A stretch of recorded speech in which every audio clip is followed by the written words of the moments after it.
Worship leaders and senior pastors should be unified, supportive partners in ministry. But learning how to have a good, healthy, working relationship with your senior pastor can be a challenge. Differing understandings of the worship service, unspoken expectations, personality clashes, and poor communication can lead to disunity and division between the two most visible leaders in the church. Today, we're going to talk about how to have a healthier, more productive relationship with your senior pastor, and I'm excited for you to hear from our two guests. We have Hanz Ives, who is Greg Laurie's worship leader and has been working with Pastor Greg Laurie for the last 28 years at Harvest Church and all of the Harvest Crusades. And we have CJ Blount from Church on the Highlands, which has 27 campuses across Alabama and many states in the US. And he has been working with Pastor Chris Hodges for the last 17 years. And both pastors have very different leadership styles, so you're going to get a lot of wisdom from both of our guests today. Let's start with Hanz. Hanz, how does Pastor Greg Laurie operate in his relationship with you? He watches people for a while, and then he gets a handle on who he thinks they are, what their capabilities are. And then he makes a decision in regards to, is that person the right fit for what I think the position needs to be? So he moves slow in that. And then once he feels confident that you are that person that's going to fill the role that he has, then he gives you direction in regards to that, and then says, just go be you. And it gives parameters. Like, here's the stuff that I'm interested in, but he's definitely not a micromanager at all. He is, I've given you the parameters. I trust you. I've seen what you can do. Now go be creative within those parameters and do your thing. And if I have an issue or if I have a concern, if I want to redirect you, I'll certainly let you know. How about you, CJ? What's Pastor Chris Hodges like? Honestly, if you don't mind, Alex, I would love to start by even honoring Hanz. When you said over 28 years, I think about just things, Hanz, that you paved the way for people like me to be a part of a church and a worship leader. And so I really want to honor you first in that, because I just can't imagine all the different dynamics that you've been able to experience, but then opening the way even more for somebody like me to come on. That's a blessing, CJ. Thank you. I really mean that. I think it's important to understand who paved the way and things that you've done that I didn't have to do to be able to do what I get to do. So that's the first thing. But then let me just set the floor, Alex, because we are in a new season of leadership. So when Alex says, how is my relationship with Pastor Chris, is the key word.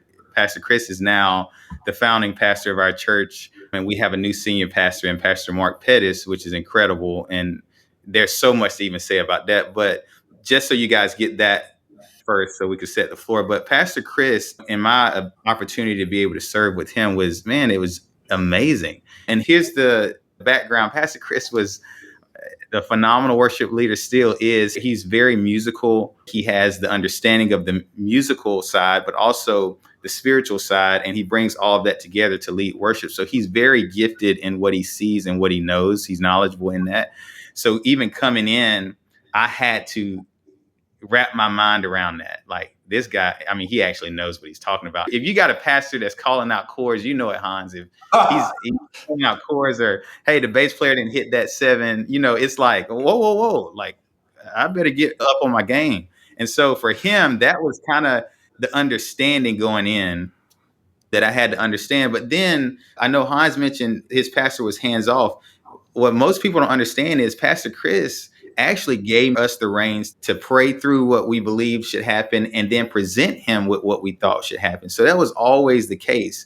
But what I loved was he understood it. So his hands-on approach was not just telling me, hey, I don't like that. I don't like that. It was more of asking questions of, so why did you come up with that? And do you feel like this will allow people to get into the presence of God in a way that speaks to new believers that have been here, things like that? So it was very enlightening in his approach to how he was hands-on, was not a micromanager at all, but was very specific in high value of worship and understanding the posture of worship. And that was really gold for me, because it allowed me to understand more that worship is not just music, it's more of a lifestyle. And so then I was able to bring the music inside of that, and he helped kind of shape that, if that makes sense. He helped shape more of the worship set. We presented it to him. He was the final approval, and then we did it. Actually, I'm really excited to talk about the fact that you have just transitioned recently from Pastor Chris being your senior pastor to a new senior pastor, because I think that's going to unlock a whole lot of insight for us as well, because a lot of people step into a church and they're starting fresh with someone. And so you get to bring both perspectives, both the 17 years of experience and then also the like year and a half of figuring out and readjusting everything and the bumps and the bruises that come along with that. And I'd love to actually ask both of you, maybe I'll have CJ start, but when you first started working with Pastor Chris, were there any bumps in the road? Because a lot of times we think, oh, a relationship with someone should just be perfect right out the gate, but that's not always the case. Do you recall any early on bumps in the road as you began to learn how your pastor operates? 100%. And I love that question because it exposes me as a new face or a new person coming into this church and learning how to lead with my pastor. So many bumps in the road, Alex, but I'll just give you a quick example of one of them. When I first came in, my background is totally different from Pastor Chris's and the church that I've been a part of. I grew up Seventh-day Adventist, whole thing there, grew up with gospel music. So my whole framework was totally different coming in.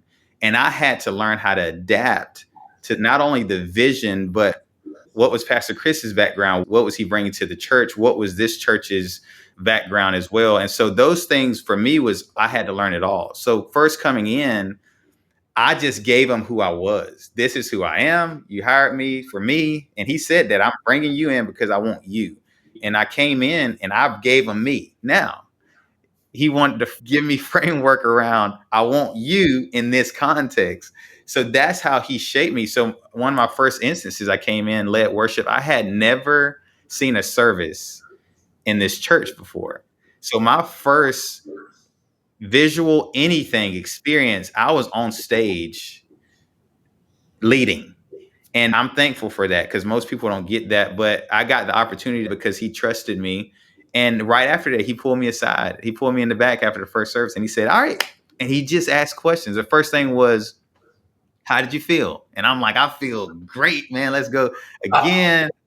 And he's like, okay, great. Was that song too high for you? And when he asked that question, I was like, okay, is that like you want me to answer that? No, I sang the song. And he's like, was it too high? I was like, no, I don't think so. And he's like, and why did you say what you said? And that's when it started. That was the first initial teaching experience for me where Pastor Chris was really teaching me in that moment. Did you think about these things before you got up there? Mm. And for me, it was eye-opening because I've never had anybody ask those questions. And so that was my first, you say bump in the road, that was my first bump because I'm like, now I'm questioning, I'm like, I felt great.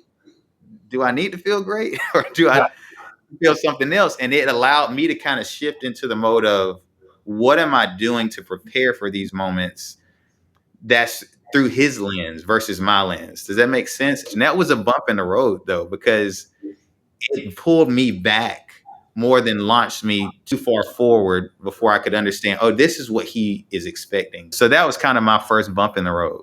There's a couple things that I think about as you're sharing that are really critical to worship leading. Whether he was doing it intentionally or not, my guess is probably intentionally. Yeah. He was establishing that, and this is my view, that the senior pastor is the worship leader of the church. Right. Because they've been given the mantle in that sense. Right. They divest a portion of that leadership to us for however many minutes during the service and then also during the week as we're shepherding people and leading and picking songs and doing all the stuff we do. So he was establishing that relationship. It's like, hey, I'm asking you specific questions. And the whole aim for those questions, I'm assuming, was this is the framework that I want you to operate within. And I think that's great because it's kind of like the 10 Commandments in the sense of like God gave us these commandments because here are the parameters that I'm giving you in order for you to operate to your fullest capacity and enjoy yourself and enjoy me. That's really awesome. That first of all, that he would do that he had the ability to articulate and watch and notice. And man, him saying to you, why did you say what you said? Well, goodness sakes alive. And my answer, Hanz, it showed everything. I said, I don't know. I heard it from homeboy down the street. And he's like, well, that's why you probably shouldn't say what you said.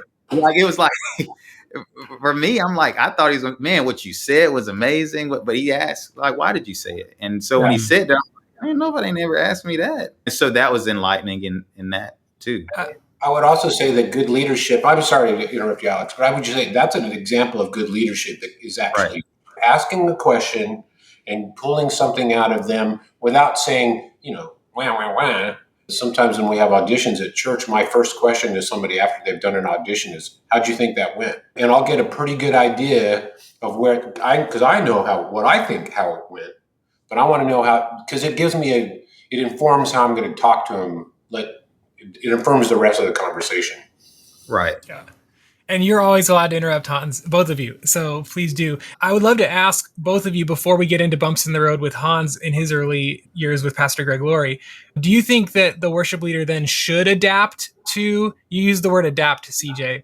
Should we adapt to, like, if they hired us because we're us, we're special, we're a special little snowflake, didn't you want what we bring? So then how do we adapt, or should we adapt? Or is it the senior pastor's vision that, I sorry, the question is vague, but do you have any thoughts about that? The question, should we adapt? 110%. Hans said it. The senior pastor is ultimately the worship leader. I think that's the framework that most worship leaders don't understand. It's like, you hired me to be your musical genius, but that's not the case. He brought you in under the vision of the pastor who has the mantle, like Hans said, and that's where the blessing flows. And so should we, 100%, if you want to be blessed, you don't want the friction of, this is my show and then you do your show. That is all seen throughout the service, and it all is felt throughout the service. God's going to do what he wants to do in the service regardless, because he loves his people. I think sometimes as worship leaders, we think he's doing it because we're great, and it ain't the case. We're a vessel, but we're unclean. There's things that we didn't prepare well with. I didn't know what I was saying, and he still blessed people. Why? He loves his people. Yeah. So just understanding, should we, 100%. But there is a time where you got to understand who you are, your identity. So I think a lot of times, Alex, the problem is people don't know their identity going in, and it's kind of shaped in a way that they feel like, I really don't know who I am, and this person is kind of trying to make me who they want me to be. You got to be solid in who you are and be confident in knowing, this is who I am, but I've come under leadership to serve their vision in a way that I could still be me, but now I got parameters. I have to adapt in a way that honors my leadership and what the vision is. And I would add to that if the senior pastor is indeed the worship leader of the church, which I believe they are, and they've been given a mantle, which I believe he's raised them up in just the same way he's raised you up. He's opened the opportunity for them to be the person that they are in that position. When you recognize that and then you're adapting to that, the covering that's over you to operate within that, then I'm not trying to say you're blame shifting, but if you're operating within their covering, then that means if stuff comes at you, either from your team or from outside sources or whatever, you're not going to just say, well, it's the senior pastor's fault. You're not going to say that. That's not cool. But you're going to recognize, wait a minute, no, I am doing the right thing because I'm a man under authority. And I'm honoring the vision, and I'm honoring what's been given to me, and I cherish that. That's an amazing privilege. So I have a covering over me. There's some protection in that for you, which is great. Any ministry, any opportunity to minister is God. God doesn't need any of us. Like what you were just saying, CJ, he takes crooked sticks and draws a straight line. He doesn't need us to minister to people at all, but he gives us opportunity. And I think we want to 100%, this is what God has given me to do. I want to be hitting that ceiling all the time, right? And so same thing with, this is what my pastors told me to do. I want to be creative within all those boundaries. I'm not going to push the envelope for I want to extend the boundary, but I'm going to be as creative as I can. I'm going to be the most of me as I possibly can be within those parameters. Mm-hmm. And I think God blesses that attitude. Yeah, that's good. Hans, if you have something, a bump in the road that you'd like to share that would be insightful, go ahead and interrupt me. Otherwise, I have another question for you, Hans. The only thing I would say is that I came in, so our church has been 52 years now. So I've been 28. When I came in, I was totally the new guy, right? And I mean, I've been around the church for a while, but this was a church that had 20 plus years of history, a liturgy that was well known to many of the people that had been there for that long, certainly staff, senior staff. They all grew up with, here's the songs we sang, here's all this stuff. I didn't know those songs to save my life. So here we are in a church service, and Pastor Greg, he starts to do a moment at the end of the service where he's calling us to just ask the Holy Spirit to come and fill us and equip us for the stuff that we've learned and to use that as the week ahead. And he said, Hanz, why don't you lead us in that old song, Spirit of the Living God? I'm like, I totally don't know that song. And this is in front of everybody. It's like, okay, like, yeah, I don't know that song. I literally had to like say that. Like, and he saw that I was like the deer in the headlights. So what? Guess what he did? He led it. You start singing it, yes. I started singing it. And guess what I did the very next morning? You learned it. I learned that song. Oh, man.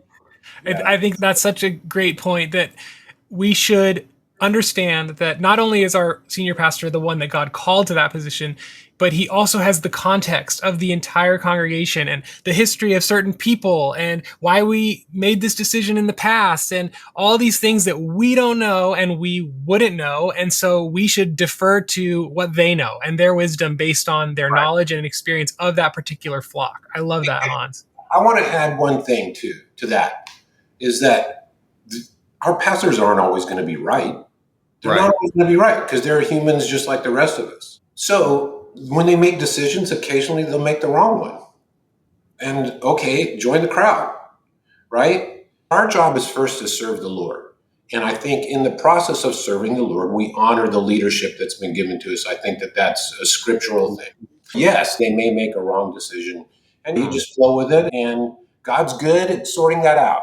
Yeah. So I would love then, early bumps in the road. What were some key tactics that you guys used, some strategies, some actions that you took that did begin to help bring unity and foster understanding and deeper communication? What were some things that you did early on, or even now that you still do, that really help bring unity to you and your pastor? CJ, you want to start? Oh, yeah. No, simply put, I initiate. I typically don't wait on my pastor to tell me something or ask me something. I want to initiate with questions, but also, how am I doing?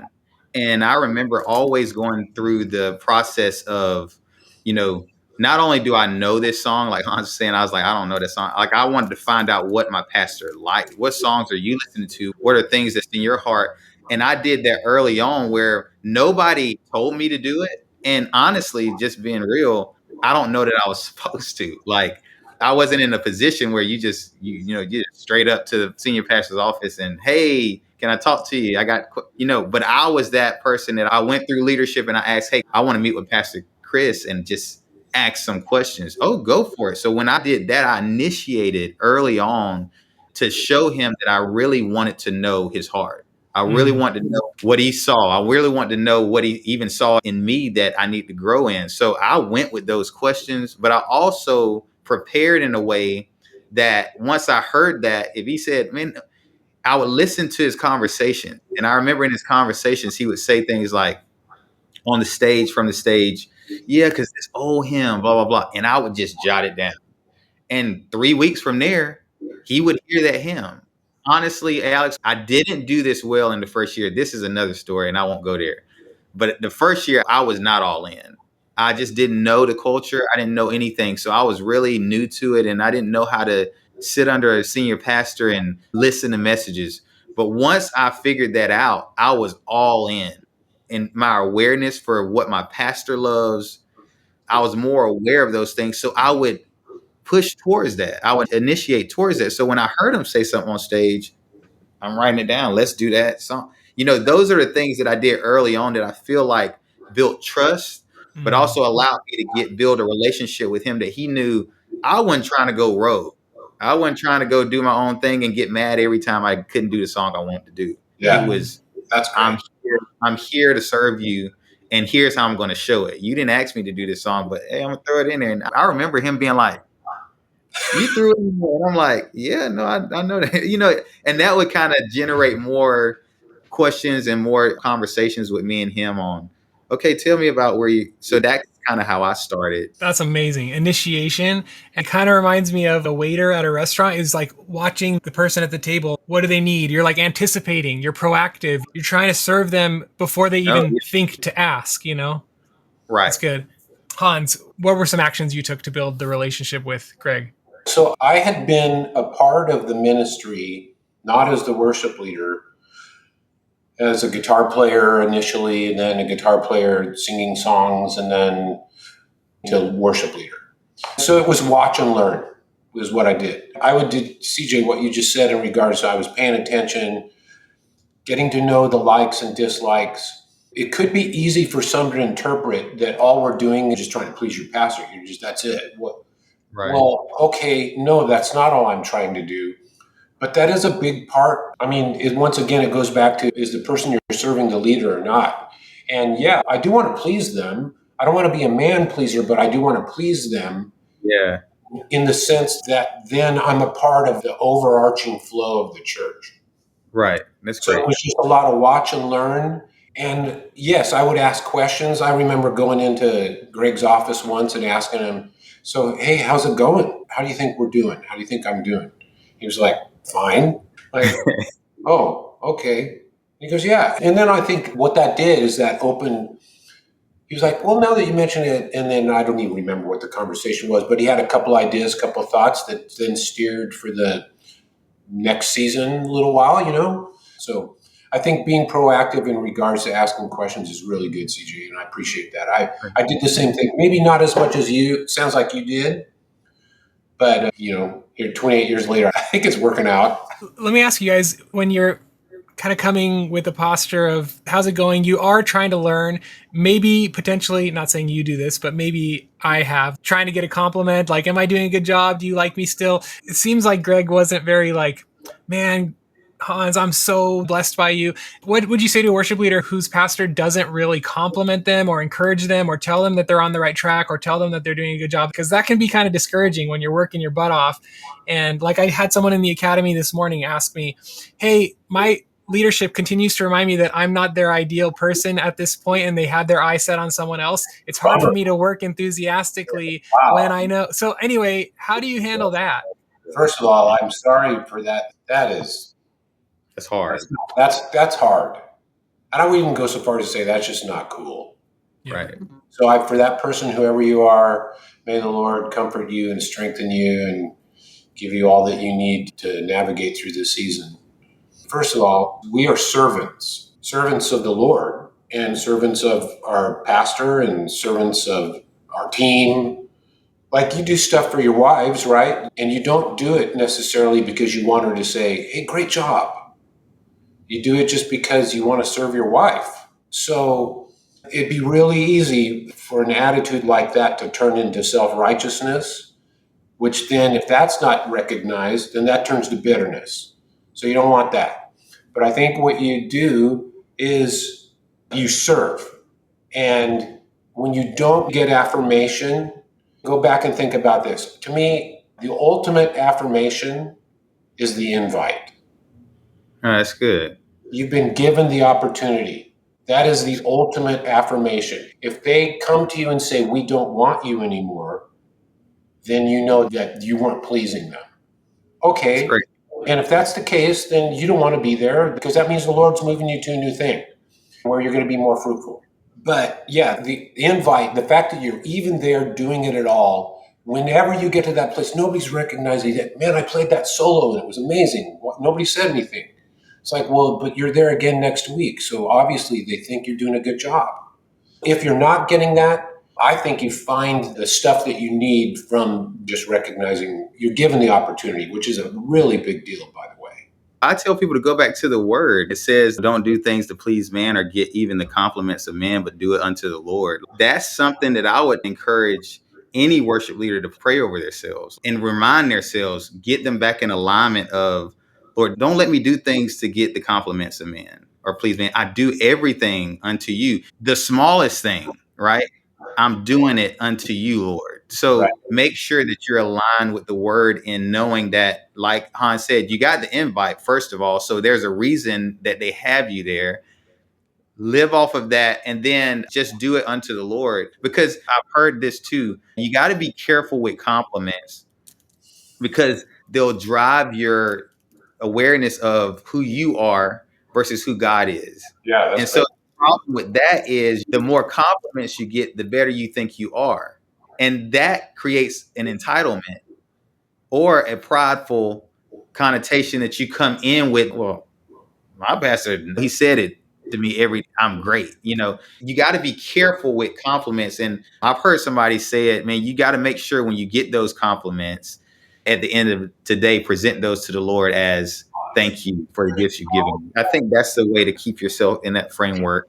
If you don't get them, understand who you are. The Bible says that a man is tested according to praise that's offered him, right? So do not measure yourself based on that stuff. That's not a good plan. Yeah. Right. I'd love to ask, specifically working with your pastor, what sort of cadence of communication do you guys have with your senior pastor? How are you collaborating with them on services? Or how do they tell you what they want? And then how do you tell them what you need? Like, do you have a weekly standing meeting? Is it through email? How is that working relationship in practicality? If you're feeling stuck, mediocre, or inadequate in your ministry, if you know there must be a better way of doing things, but you're not sure how, if you're looking for fresh inspiration and new ideas that will improve your ministry and give you a team that you're proud of leading, then I invite you to join me and over 1,400 worship leaders from all over the world who are growing inside the Worship Ministry Training Academy. Our C3 format is proven to get you results because you get courses, coaching, and community.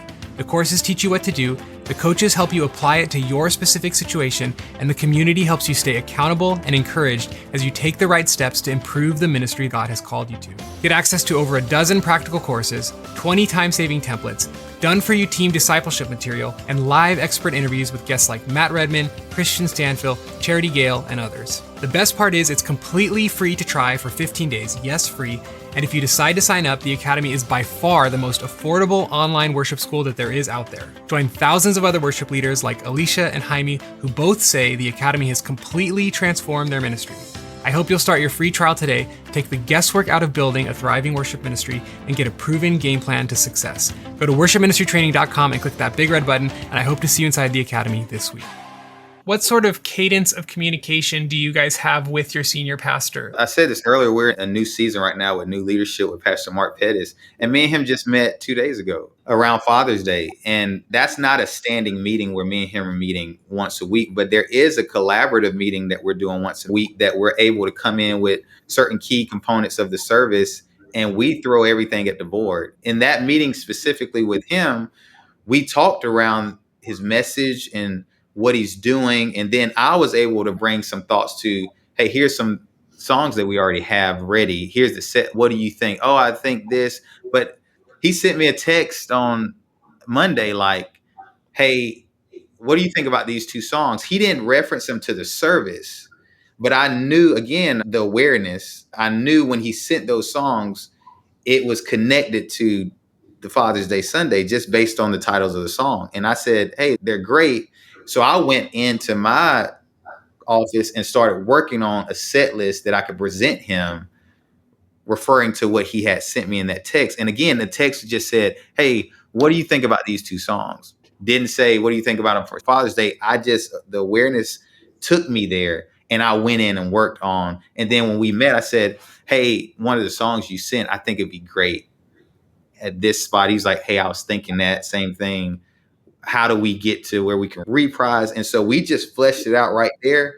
Then we took it into the collaborative meeting and we'll be doing it this Sunday. That's a new approach because in the past, I would send in the set list. Pastor Chris would say, good, or he would say, hey, what do you think about? And then we would go. So now it's more of another group effort and then sometimes a quick text. Pastor sending some thoughts on a song. It's kind of a different flow, but hopefully that answers some of your question. And I have a question about the quick text thing where it's like, wait, should I change my whole plan? But Hans, can you tell us how you and Greg work together? Well, when there is communication, a lot of times it is a text. And it's mostly dictated by him, but his style is not like I'm involved in what you're doing on a week to week basis. I trust you guys. I know you're a part of many other planning meetings with many other people throughout the week. I know that you know the calendar. Also, 28 years I've watched him preach and I've paid attention and I know the flow of our church. I have a general idea what's happening. Like, for instance, I texted him yesterday with an idea that we have for this coming Sunday for Father's Day, which is a little out of the norm. The thing that we want to do is a little out of the norm for the service. And I texted him, we could have done the thing without me ever communicating with him. I wouldn't have been crossing any boundaries, but I specifically wanted to ask the question because I know that for Father's Day, typically there's going to be a moment in the service where he's going to want to pray over the men and have them stand, ask people standing around them, lay hands on the men, and we want to pray for all the fathers in the room. I didn't want to steal the thunder of that moment with the thing that we were planning, so I wanted to run that by him in order for him to give a thumbs up so that when in the middle of the service, when we're doing the thing, we all feel like we're going to do this thing. We're going to take the hill because the man in charge has said, do that thing, right? So, yeah. But the way our church operates on a normal basis is we're given a certain amount of time. You know the overarching theme for the week. I might not know the whole message, might not even know the exact length of the text. I know the book we're in. I have a pretty good idea of the chapter. Don't know the title of the message. On a weekly basis, I don't know that stuff. And so we're operating based on Spirit's leading and what we think our congregation needs, what we think our team is going to be able to do, what we've been doing the past couple of weeks, where we're headed. That's the kind of stuff that we're thinking about. So when it comes to communication with Greg, once again, it's his style of, I trust you guys, and if you ever cross the line, not like if I ever have an opinion in regards to I didn't like that, I'll certainly let you know. Yeah. If your pastor texts you and says, hey, I got an idea for a song and it's Saturday night, how do you approach that? Or, hey, can you make this change? Or, hey, I need this. How do you approach that? And do you ever tell your pastor, I'm sorry, we just can't pull off what you're asking? How do you approach that whole dynamic? I'll just say that that's happened many, many times because Greg is normally finishing his messages on Friday and then Saturday mornings. That's his MO. That's the way he works. And there are times when he'll text me and one of the other worship leaders and say, hey, this song would be so great if we did this tomorrow. I mean, I think 92.65% of the time we've said, great, let's do that. Because it's normally a really great suggestion. Right. And so we do it. And yes, sometimes that creates a little bit of chaos and lots of ensuing text between teams, staff, etc., to be prepared for that. But thankfully, I've got a lot of great people on our team and we're able to pivot and do stuff. And there have been a couple of moments where the ask was where I would push back like, this is what we have going. And I think what we have going is actually going to fill that already. And he would go, oh, okay. So I have offered pushback in regards to those moments. But I haven't needed to do that very often, so I guess that's just God's grace. So there you go. You try to make it happen, but then sometimes if you're like, well, we're already kind of doing that, you just explain yourself. And if he's like, no, you have to change it, then you would change it because he's the leader, right? What about you, CJ?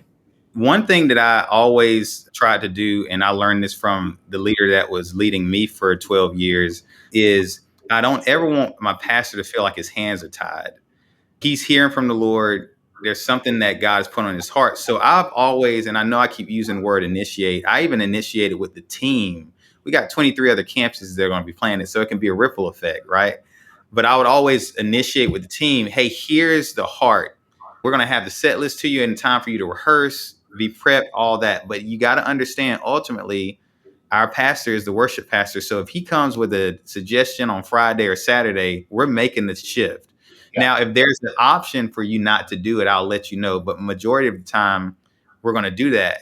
And that kind of set the tone early for people to understand that if it happened, we were ready to run the play. But I also wanted my pastor to know that that was communicated so that he can do that. And yeah, we would run the play.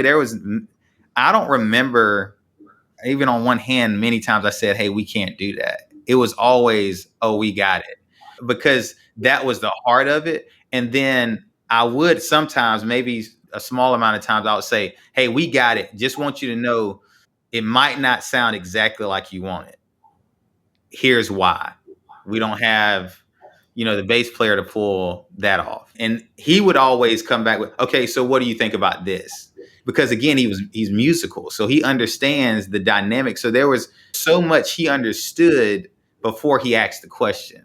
That's a dynamic that most people, don't have in being a worship leader. Their pastor doesn't know, so they throw out an idea that's like, oh, you don't understand. We need an orchestra for that. My pastor understood, so he never would put something on us where it's like, whoa, that was left field. It was more like, this is something we can pull off, and he understands it. It's just it's Saturday, and he would ask the question, are you good with it? Yes, sir. We got it. Let's go. Now, those are small changes and pretty easy to capitulate. But like, what about something large that's more philosophical that maybe you don't agree with? Have you ever had a time where your pastor asked you to do something in your ministry that you're like, I don't think that's a good idea. I don't really agree with that. And if so, how did you approach that situation? I don't think I've ever had a moment where something was like an existential ask, like I just can't do this. There have been things that I would have made a different choice. And sometimes I would have been right. And there were other times when, nope, this was exactly the right thing. I will say this. I'm not going to say what the song is because I don't think that'd be appropriate. But I did have Pastor Greg ask us to do a song one time. And I just said, Greg, we can't do that song. And he said, why? And I'm like, well, here's why. And also, Greg, by the way, ultimately, people aren't going to know that you asked me to do the song. They're going to think I'm picking that song. And then people are going to be bummed because we're doing this song. And it was a popular song from a popular band, not a Christian band. And I just said, anybody that knows that band and that song, they're not going to be bummed at you. They're going to be bummed at me.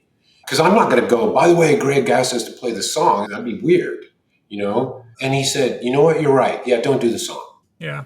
Alex, I think because probably some people are hearing me and Hanz like, hey, we didn't have that. And they're like, oh, I get it all the time. One thing I would love to speak to in that regard, if you're disagreeing with your pastor majority of the time, you got to pray about if you're in the right place. Because that could be a heart thing or that could be an alignment thing that you got to be careful of. Yeah. But then is there times that you disagree and you say something? Yes. But I would encourage people to be proactive in their response. And what I mean by that is don't just have a reaction where you respond based on just you don't agree, because it'll show in your heart. But be proactive in your response, meaning you might take something, I don't know if I agree with that, but let me try some things and see, and then respond in a way to say, hey, I actually tried that, but let me tell you what I came to. Because that was one thing I learned from Pastor Chris. He was like, if you're bringing a problem, bring a solution. So it was a proactive response if you had one, not a reactive. Hey, I don't like that. I don't think I agree with that. And it's like, why? Well, because it ain't the top 10 songs on CCLI.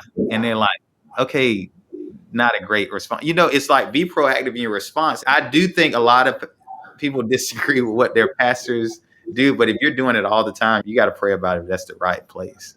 One of the things you just said is like, this is one of my mantras. I should have a t-shirt. That is, always be a part of the solution, not a part of the problem. Come on. And then what you said is really great. Sometimes you might not like something and you try it.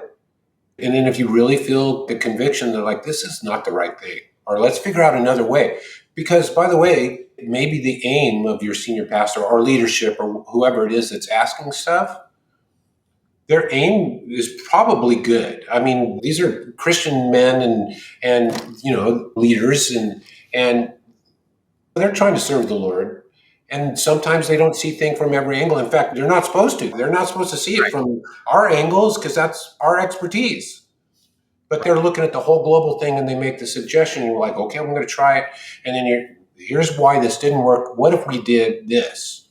Great. Exactly what you're just saying, CJ. That attitude works great in church, works great in your family, works great in pretty much any relationship. Yeah, I think the overarching key phrases are humble and helpful. If you can be both humble and helpful to your senior pastor, you will have a long-standing, healthy relationship. One of the ways I used to approach anything my pastor asked me that I had a strong opinion about is I would share that opinion and then say, whatever you decide, I will support. So you share your opinion and then you submit. And I think that's a healthy way to do it. Hey guys, let me ask you both a question. I've never done this before live on a call, but would you be down to have a part 2 conversation? Because we're only halfway through the questions and we're an hour in, and I had some of the next questions I think are really important. Are you guys both open to doing a part 2? 100%. Let me tease the audience on the part 2 questions. One was, what would you tell a worship leader who feels that he or she is out of alignment with her pastor's vision? And number 2, if someone's relationship with their pastor is not in a good place, what should be their first steps to turn that around? Number 3, how can a woman worship leader foster a better relationship with their senior pastor without risking a dangerous situation?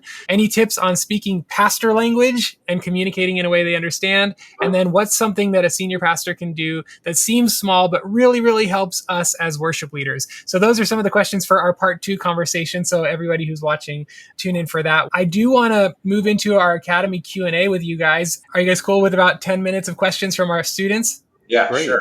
Okay, cool. I didn't know if you guys had a hard stop. I've been enjoying myself so much I didn't even know what time it was. Yeah. Maybe before we get into the questions, do you guys have any summary statements or thoughts that you want to just leave us with to cap off this first part of the conversation? As you were getting ready to close, I was just thinking about the word equity in the sense of you want to build equity in your relationship with your senior pastor. And however you do that with that person that's how you do it. That's as the Lord leads you. But as you build equity with your senior pastor, that gives you an opportunity to speak into things, to be maybe more bold at times when you wouldn't have been, but it requires you being a part of the solution and not the problem, as we talked about earlier. You know, acquiescing to demands and suggestions and stuff, and then doing a great job at that, and being successful in that helps to build equity for the moments when you don't agree. That should close it out right there. I think if Hanz put the word equity on there, I would use the word grateful. Be grateful for the opportunity. Oh, man. I think that's a part that I'm not seeing as much. I think there's a lot of entitlement right now where people are not understanding even what pastors deal with. If God's placed the mantle on them and their family, you have no idea all of the things they have to deal with as pastors and what they have to lead beyond the stage. And I think sometimes worship leaders miss that point or that place, like God has placed them there and given them the vision for a reason. And so I think gratefulness is another word to put on the end or tag on the end of that. Be grateful. So good. That's so good. Thank you, guys. All right, we're going to jump into our Academy Q&A. We have some questions from our students, and if you are listening after the fact and you want to be able to ask your own questions to our experts, which are these two, they are experts if you can't tell. For sure. Anyways, if you would like to join us live, you can do that by trying the Academy. It's free to try for 15 days. Go to worshipministrytraining.com and start your free trial. So I'd love to meet you inside the Academy. If you're feeling stuck, mediocre, or inadequate in your ministry, if you know there must be a better way of doing things, but you're not sure how, if you're looking for fresh inspiration and new ideas that will improve your ministry and give you a team that you're proud of leading, then I invite you to join me and over 1,400 worship leaders from all over the world who are growing inside the Worship Ministry Training Academy. In the Academy, you'll find over a dozen practical courses that will give you the confidence and skill that you need to lead with excellence. Our 20 done-for-you admin systems will save you time, streamline your ministry, and reduce the weekly stress, headaches, and chaos of leading a team. I'm talking about things like a completely done-for-you audition process and 20 other time-saving tools just as useful as that. During our weekly Monday huddles, you'll gain perspective and encouragement on the actual problems you're facing in your ministry. You'll also hear from some of your favorite worship leaders right inside the Academy. Past guests include Matt Redman, Phil Wickham, Christian Stanfield, Charity Gale, and many others. Our team devotions will help your team grow spiritually, and our musician training resources will help them improve musically. The best part is it's completely free to try for 15 days. Yes, free. And if you decide to sign up, the Academy is by far the most affordable online worship school out there. Our C3 format is proven to get you results because you get courses, coaching, and community. The courses teach you what to do, the coaches help you apply it to your specific situation, and the community helps you stay accountable and encouraged as you take the right steps to improve the ministry God has called you to. Join thousands of other worship leaders like Alicia and Jaime, who both say the Academy has completely transformed their ministry. I hope you'll start your free trial today, take the guesswork out of building a thriving worship ministry, go to worshipministrytraining.com and click that big red button, and I hope to see you this week inside the Academy.